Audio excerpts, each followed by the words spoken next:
작년부터 꾸준히 보안 문제가 있던 틱톡이 별 문제 없이 넘어가는 듯 싶다가 다시 보안 문제가 수면 위로 떠오르고 있습니다.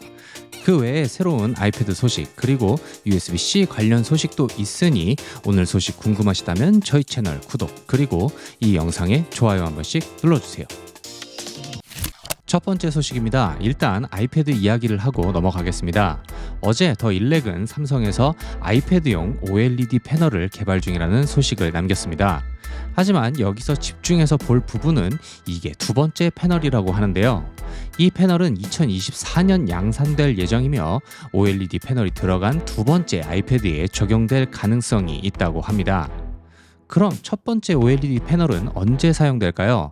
외신에 따르면 2024년 출시될 아이패드 프로 시리즈 11인치와 12.9인치 모델에 사용될 것이라고 합니다. 그러니까 2024년 본격적으로 첫 번째 OLED 아이패드가 판매된 후 두 번째 패널이 동일한 해에 양산되면서 아직까지 애플은 미니 LED를 적용한 아이패드를 광고하지만 지속적으로 OLED 패널이 적용된 제품이 늘어날 것이라는 예상입니다. 그리고 앞서 말씀드린 2세대 부품 이야기로 돌아가자면 2024년 출시될 패널은 OLED 패널 중 6세대 패널에 속하고 지금 개발 중인 패널은 8.5세대라고 하는데요. 이 패널은 제작 시 더 효율적이고 대량 생산이 가능해 아이패드 및 맥북에 OLED 패널을 사용할 예정인 애플을 겨냥해 제작 중이라고 합니다. 이 기사에 따르면 애플은 미니 LED를 도입하긴 하지만 빠른 시간에 아이패드뿐만 아니라 맥 시리즈에서도 OLED 패널로 교체가 가능할 걸로 예상하고 있습니다. 두 번째 소식입니다. 짧은 영상의 선두주자인 틱톡. 이 틱톡은 보안 문제로 미국에서 사용 금지 행정명령이 내려졌었는데 여러 가지 이유로 두 번 연장되었고 현재 정부로 바뀌며 행정명령 취소가 되는 덕분에 지금도 미국을 포함한 여러 국가에서 사용되고 있는데요.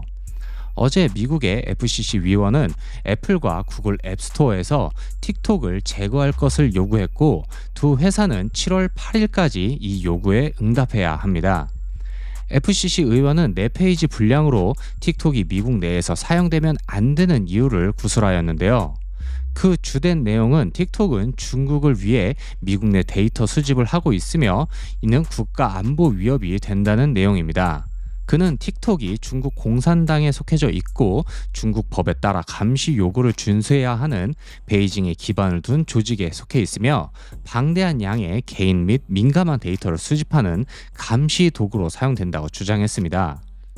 그 근거로 틱톡은 검색 및 브라우징 기록부터 생체 인식 식별자, 게다가 복사 붙여넣기를 할 때 사용되는 클립보드에 저장된 문자, 이미지, 비디오까지 저장하며 이 정보들은 확인되지 않은 중국의 액세스 포인트와 연결되어 있어 이를 통해 중국으로 흘러간다는 입장입니다. 물론 틱톡 측은 보안에 최대한 신경 쓰고 있다는 입장인데요. 과연 이 틱톡이 미국 양대 마켓에서 제거될지 다시금 관심이 집중되고 있습니다.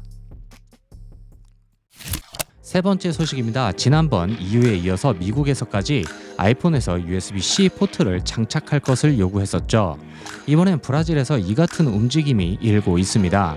브라질 규제 기관에서 충전 포트와 관련해 제조업체에 새로운 요구 사항을 제안했는데 USB-C가 소비자에게 더 큰 편의성을 준다며 사용자가 어떤 장치를 사용하든지 케이블을 재사용할 수 있고 이것으로 낭비를 줄이는 데 도움이 된다고 했습니다. 알고 계신 것처럼 안드로이드 스마트폰은 대부분 USB-C 포트를 사용하지만 아이폰은 라이트닝을 사용하기 때문에 이 제안은 아이폰을 향한 제안일 수 있습니다. 하지만 이 규제 기관은 무선 충전을 통해서만 충전이 가능하다면 USB-C 포트를 채택하지 않아도 된다는 조건을 달았습니다.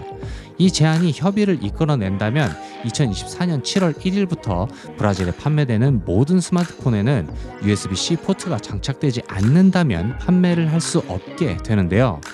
이런 움직임이 전 세계적으로 퍼진다면 아이폰의 C 포트 탑재는 기정사실화 되겠네요. 마지막 소식입니다. 애플이 미국 특허청에 에어팟 관련 특허를 출원했습니다.